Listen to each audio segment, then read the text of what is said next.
You're watching Better.tv. Home, family, life. If you need a good excuse to have a party, how about throwing a St. Patty's Day bash? Sure, you could have corned beef and cabbage. Those are always good, but we're going to help you spice it up a bit with a new twist on some old favorites. And joining us now with some great ideas is Anheuser-Busch Executive Chef Brent Wertz. Welcome back. We're so glad to have you. It's fun to be back. We're glad you're here. You don't have to be Irish to enjoy some of the traditional things that you're whipping up for us today. Absolutely not. I think St. Patrick's Day is such a traditional holiday, and there's so much fun to do with it, and we're just going to do a little bit different today. Okay, and these recipes are in Anheuser-Busch's book, Great Food and Great Beer, right? Absolutely you right. You can find them all. You can find every one of them. Tell us about some of the things you've already made. What we have out here is a ale baked beans, and it just sounds good. You know, ale and beans. Good. If you think of what the attributes of the ale, a little Right. bit bitter, the smoothness of the baked bean, wonderful combination, and particularly using a darker beer. In a braising preparation is just the right way to go. Sort of soaks up the beer too. Absolutely does. Okay. Absolutely does.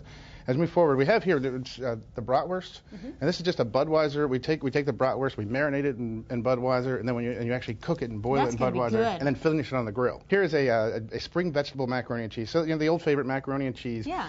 Probably some sort of party. You always want to have food that people can relate to, and then this way we're just going to add some vegetables too as we get into the spring. It's the right time of year for these vegetables. And they're green for St. Patrick's Day. Yeah, you noticed, huh? Perfect, I did.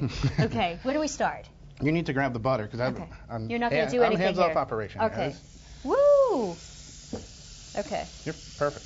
If you just want to throw these three vegetables in. We always have smoke signals when you're here, don't we? Well, you can't cook and not make smoke and flavor and stuff. Veggies. Absolutely. So there's some fresh asparagus. Okay. And then just go ahead and throw in the peas. And as you keep adding stuff, the heat of this pan will come down and kind of do what we need to do. Leeks. Leeks. Okay. Yeah. Everyone, we're on the green thing here. You can give it a quick stir. And we want to cook this just for a second or two. These are all very fresh vegetables, just kind of out of the garden. And sometimes the best thing you do is just not mess what the good Lord's done well for us.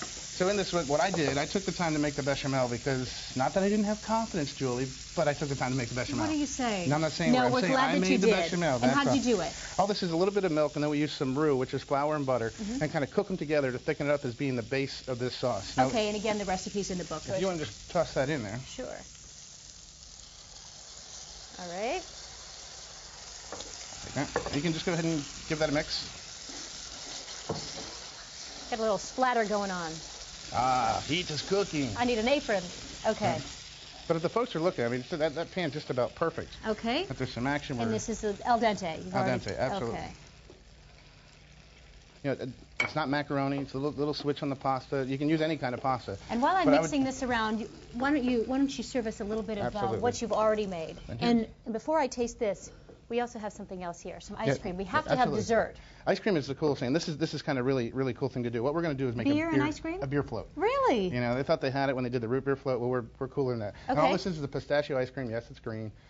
And then you just kind of pour it on there. And you'll see it's going to automatically foam up, but you can see how it kind of makes a cool separation. Isn't that pretty? So if you think, you're ending the meal, you have your friends over and so forth, and have you ever heard of a beer float before? I haven't. This Your friends probably is haven't brand either. new for me. So it's you great for can see your how it kind of guests. starts to mix, and it really does look like a float. But This is fantastic. All right, I have to interrupt. Oh, excuse me. I smell smoke and I see Julie in the kitchen, so I had did we to come invite in her? here. I mean, You don't have to invite me. I see food. I'm Somehow coming in. Audra knows when there is food. You guys did a great job, and Julie did a great job too. Well, we thank you so appreciate much. it. So I'm coming to join you. But for those of you at home, if you'd like to try any of these recipes or these dishes, they're all in Great Food, Great Beer, and it's also in bookstores now, right? Thank you for watching Better.tv. Please email us your thoughts, ideas at Better.tv. Together we'll make your home, family, and life better.